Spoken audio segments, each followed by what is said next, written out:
ายดีอาจารย์น้องซื้อนางพลีแก้วคำพันธ์มื้อนี้จะมาสาธิตการส่งสารน้ำทาง IV ให้คนเจ็บสบายดีเอื้อยซื้อหยังเด้ซื้อมุกดาวันบาดได้เด้ซีวิได้อายุเท่าใดเด้อายุ21ปีโดยน้องซื้อเพลินเดอร์เป็นพยาบาลมื้อนี้จะมาส่งสารน้ำให้เอื้อยเนื่องจากเอื้อยมีภาวะขาดน้ำน้องขออนุญาตไปเตรียมอุปกรณ์ก่อนเด้อแล้วก่อนที่เราจะไปเตรียมอุปกรณ์เราก็จะไปล้างมือหาขั้นตอน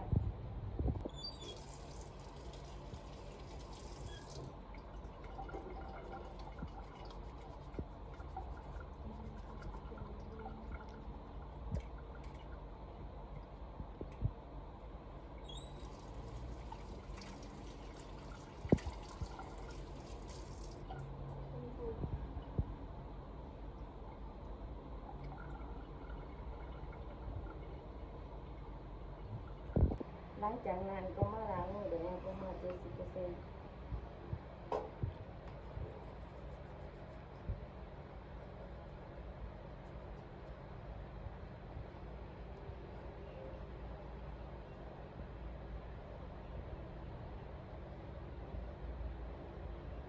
ใส่ตรงนี้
เดี๋ยวนำอุปกรณ์เข้าไปให้ตัวคนเจ็บ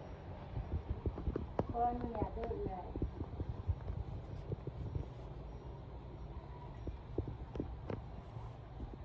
หลังจากนั้นเราก็จะมาเตรียมสายของน้ำเกลือเสียบสายแล้วเอาน้ำลงมา3ส่วน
ดน้ำเองเด้อแล้วหลังจากนั้นเราก็จะมาเก็บอุปกรณ์ถอดถุงมือ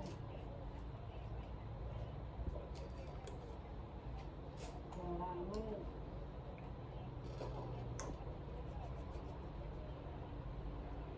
เก็บอุปกรณ์ไปไว้หลังจากนั้นเราก็มาจดบันทึกว่า